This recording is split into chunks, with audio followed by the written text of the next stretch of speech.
శాపం కారణంగా వాడు చచ్చాడు. ఆ బంగారు శాపం వల్లే వాడు చచ్చాడు బోసు. నన్ను నమ్ము.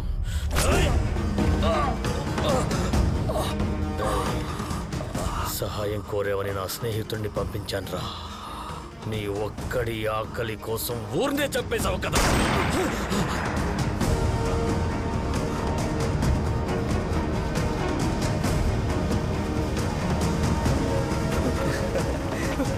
వీడేంటి ఇక్కడ? రండ్రా వెళ్ళి చూద్దాం. పైగా రావద్దని చెప్పారు కదా.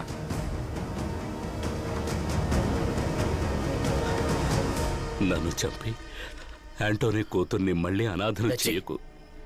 నీకేం కావాలో తీసుకో. శవాల్ని తినే కుక్క.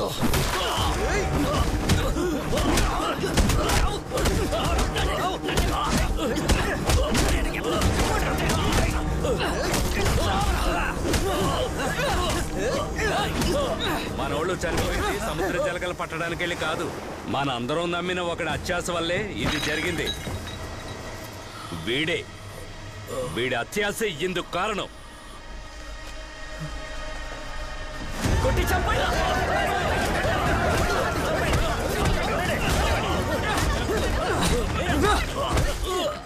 నేను అనుకుంటే ఊరు ప్రజలకు ఆ రోజే ఆ నిజాన్ని చెప్పుండగలను. కానీ పోసైకైనట్టు మెర్లిన్కి నాకేదైనా అవుతుందన్న భయంతో దాచాను. ప్రాణాలతో ఉండాలని లేదా? ఎవరికైనా చెప్పావనుకో మిమ్మల్ని చంపి పాతేస్తాను.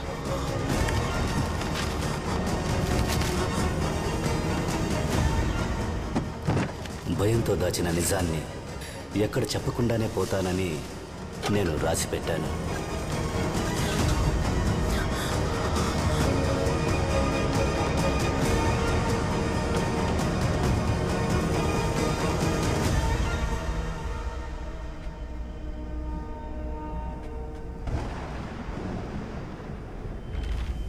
అంటే దీని అంతటికీ కారణం మా ముత్తాత సోలమనేనా?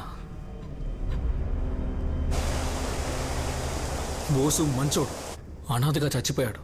వాడు ఆత్మ ఊరికే వదులుతుందా? అందుకే సముద్రాన్ని ఆక్రమించాడు. సరే, జరిగిందేదో జరిగింది. ఇప్పుడు మనకేం చేయాలి అది చెప్పు. ఇంతసేపు మన ప్రాణాలతో ఉన్నదే అద్భుతం. అదేం కాదు, వీటి వెనకేదో నిజం, ఏదో కారణం ఉంది. అదే ఏమిటో తెలియడం లేదు.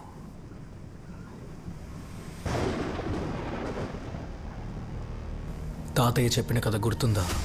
సముద్రంలో పూడ్చిపెట్టాలనుకున్నప్పుడు ఊరు మొత్తాన్ని అంతం చేయాలనే కోపంతో రగిలిపోతున్న బోస్ ఆత్మ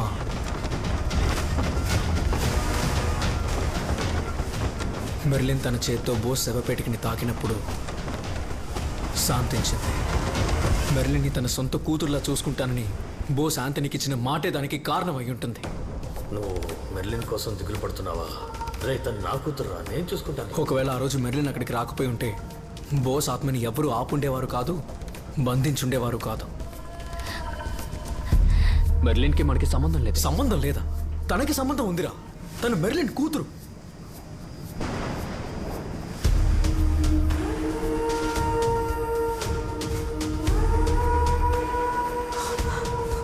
మనకేమీ కాదు కదా.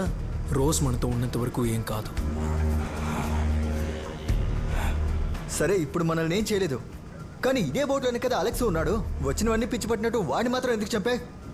నీకు అర్థం కాలేదా? వాడు థామస్ మనిషి. సముద్రం వల్లన్న పేరుతో ఆడపిల్లల్ని చంపేశారు. ఇదంతా థామస్ కోసమే చేశారు. అలాంటప్పుడు వీళ్ళని చంపకుండా ఏం చేస్తుంది? ఇప్పుడు మనకి ఏం చేయాలో చెప్పు. మనం ముందు వెళ్ళిపోదాం. ఏదైనా సమస్య వస్తే ఎర్రగా వీళ్ళని కట్టేద్దాం.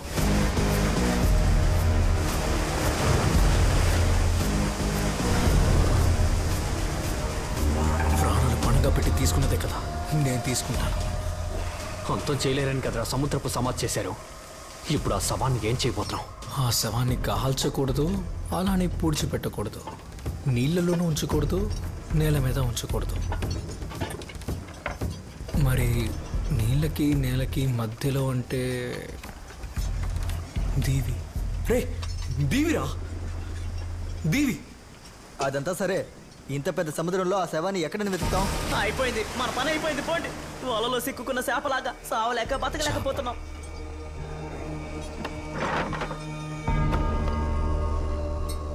ఇప్పుడు దాంతో పనేంట్రా?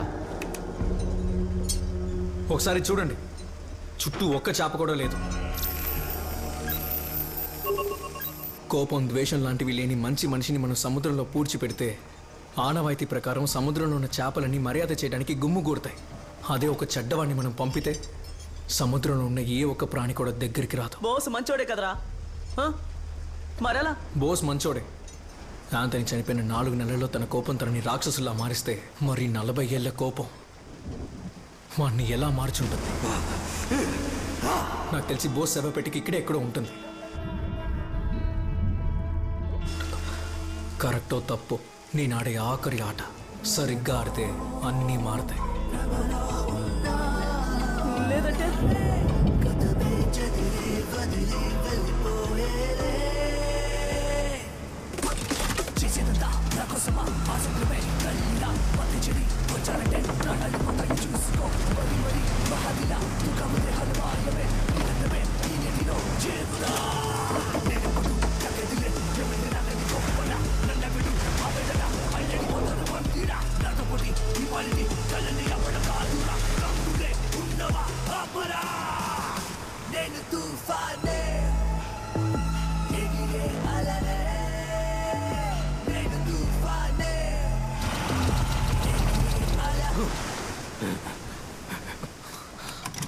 ఏమైంది? ఏమైందిరా? పంచేయట్లేదురా. ఏదో ఒక చేయరా.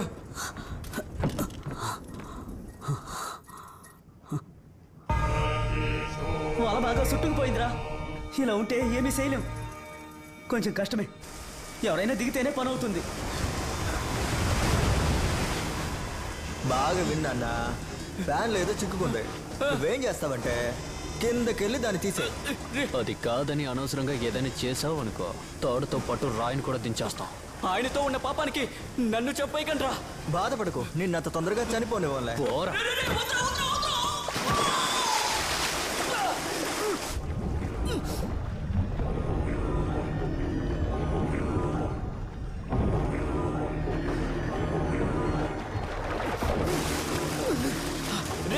వల బాగా చిక్కుకుంది. వదిలేని కత్తుంటేయమట్రా.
బోటిక ముందుకెళ్ళలేదు. నేను నిర్ణయించుకున్నాను, ఇక్కడే దూకేస్తాను. రోజు మనతో ఉన్నంత వరకు బోస్ శవాన్ని బయటికి తీయడంలో ఎటువంటి సమస్య ఉండదు. ఏం జరిగినా మీరు కలిసే ఉండాలి. సముద్రంలోకి వెళ్ళిన వాడికి ఏమైందో చూసావుగా, నువ్వు కూడా వెళ్తానంటావు అంటే అర్థం ఏంట్రా? మనకు వేరే దారి లేదు. ఊర్లో జనం రేపు పుట్టబోయే బిడ్డే నిన్ను బలి తీసుకున్నాడని చెప్పకూడదు. భయపడితే ముందుకెళ్ళనివ్వరు.